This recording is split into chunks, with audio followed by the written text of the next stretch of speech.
हरे कृष्णा। राधे राधे। आपका दिन शुभ हो और मंगलमय हो। आज तक की सभी कथाएं सुनने में तथा लाइक करने के लिए आप सभी का बहुत बहुत धन्यवाद। आज हम सुनेंगे कार्तिक मास के 28वें अध्याय की कथा। पढ़े सुने जो प्रेम से वह हो जाए शुद्ध स्वरूप। यह 28वां अध्याय कार्तिक कथा अनूप। इससे पहले हम जानेंगे कि हम तुलसी दल किन किन तिथियों में हमें तोड़ने नहीं चाहिए। रविवार, एकादशी, अमावस्या तथा पूर्णिमा, इन दिनों में संक्रांति, जन्म मरण, मृत्यु के सूतक के समय हमें तुलसी दल तोड़ना वर्जित माना जाता है। इन तिथियों में भूलकर भी तुलसी दल ना तोड़ें। अमावस्या, एकादशी, संक्रांति व दोनों वक्त जब मिल रहे हों, अर्थात सूर्योदय से पूर्व व शाम को सूर्यास्त के बाद भी तुलसी दल नहीं तोड़ने चाहिए। किंतु श्री हरि की पूजा तथा शालिग्राम जी की पूजा बिना तुलसी दल के निषेध मानी जाती है। अतः निषेध समय में तुलसी दल ना तोड़कर तुलसी जी की गिरी हुई पत्तियों द्वारा भी हम पूजा कर सकते हैं। पहले दिन के स्थान पर रखे हुए तुलसी दल से भी पूजा की जा सकती है। अर्थात कहने का तात्पर्य यह है कि जो तुलसी दल एक दिन पहले आपने भगवान को अर्पित किए थे, उन्हें गंगा जल से धोकर भी पूजा में प्रयोग कर सकते हैं। अब सुनते हैं कार्तिक मास महात्म का 28वां अध्याय। धर्मदत्त ने पूछा, मैंने सुना है कि जय और विजय भी भगवान विष्णु के द्वारपाल हैं। उन्होंने पूर्व जन्म में ऐसा कौन सा पुण्य किया था जिससे वे भगवान के समान रूप धारण करके वैकुंठ धाम के द्वारपाल हुए। दोनों पार्षदों ने कहा, ब्राह्मण पूर्व काल में तृणबिंदु की कन्या देवहूति के गर्भ से महर्षि कदम की दृष्टि मात्र पड़ने से 2 पुत्रों का जन्म हुआ। उनमें से बड़े पुत्र का नाम जय तथा छोटे पुत्र का नाम विजय हुआ।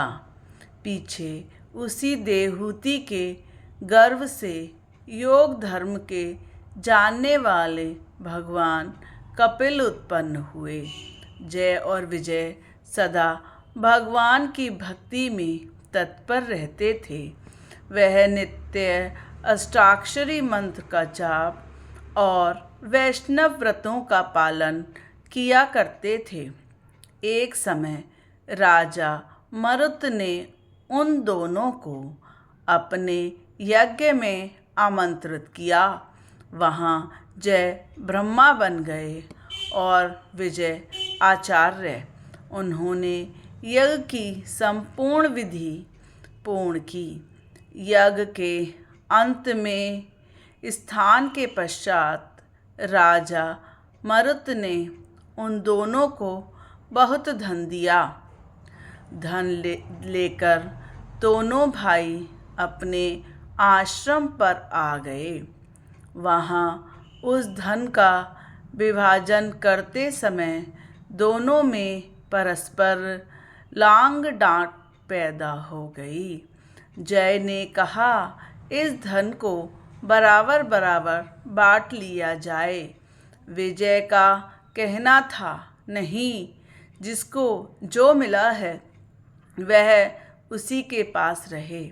तब जय ने क्रोध में आकर लोभी विजय को श्राप दिया, तुम ग्रहण करके देते नहीं हो, इसलिए ग्रहा अर्थात मगरमच्छ हो जाओ। जय के श्राप को सुनकर विजय ने भी श्राप दिया, तुमने मद से भ्रांत होकर श्राप दिया है, इसलिए तुम मतांग अर्थात हाथी की योनि में जाओ। तत्पश्चात उन्होंने भगवान से शाप निवृत्ति के लिए प्रार्थना की। श्री हरि विष्णु भगवान ने कहा, तुम दोनों ही मेरे प्रिय भक्त हो, तुम्हारा वचन कभी असत्य नहीं होगा। तुम दोनों अपने ही दिए हुए इन शापों को भोग कर फिर से मेरे धाम को प्राप्त करोगे। ऐसा कहकर भगवान विष्णु अंतर्ध्यान हो गए। तदंतर में वे दोनों गंडक नदी के तट पर गज और ग्रह हो गए। उस योनि में भी उन्हें अपने पूर्व जन्म का स्मरण बना रहा और वह भगवान विष्णु के व्रत तथा श्री हरि के पूजन में निरंतर नाम जाप में तत्पर रहे। किसी समय वह गजराज कार्तिक मास में स्नान के लिए गंडक नदी गया तो उस समय ग्रहा ने श्राप के हेतु को स्मरण करते हुए अपने पूर्व जन्म को याद करते हुए गज को पकड़ लिया।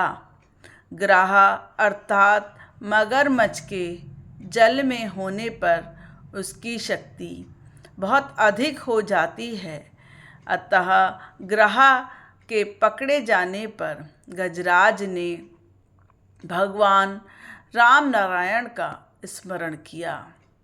तभी भगवान विष्णु शंख चक्र गदा धारण किए हुए वहाँ प्रकट हो गए।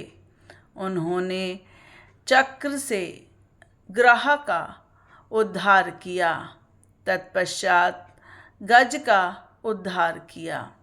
उन्होंने अपने ही जैसे रूप देकर उन दोनों को वैकुंठ धाम में वास दिया। तब से वह स्थान हरिक्षेत्र के नाम से प्रसिद्ध है।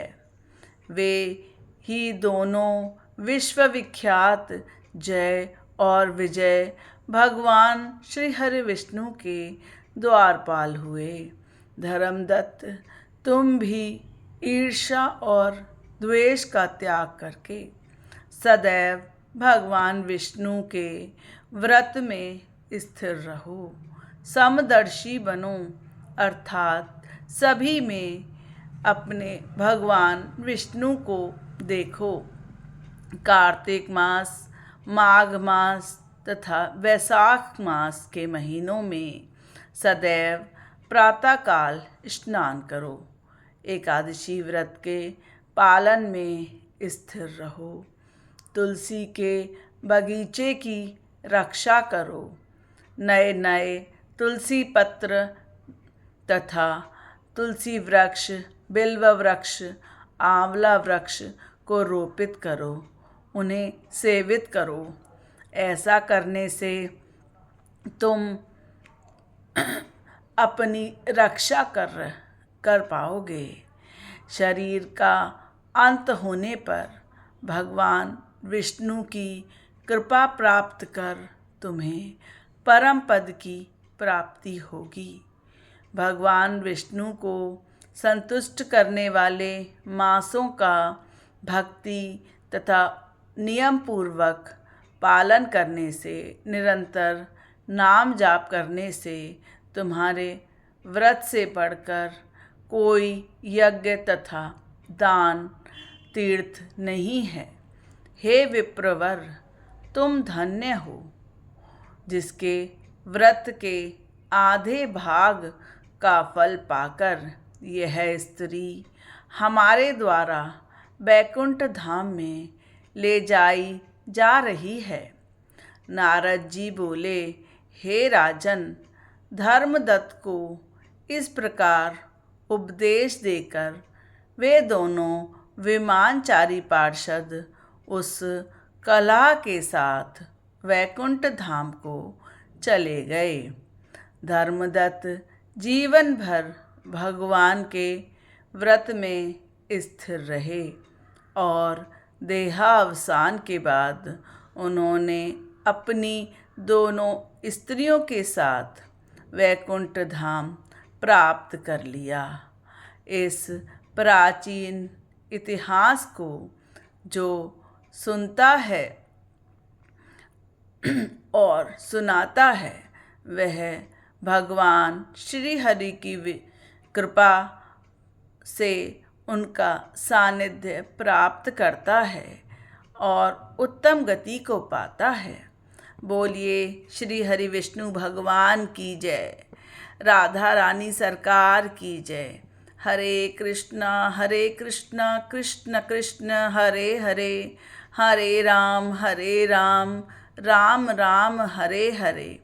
कलयुग केवल नाम आधारा, सुमिर सुमिर नर उतने ही पारा। अर्थात कलयुग में सिर्फ भगवान के नाम की ही महिमा है। आप निरंतर भगवान का नाम जप करिए, जिससे आपको सद्गति प्राप्त होगी। जय श्री राधे, जय श्री श्याम।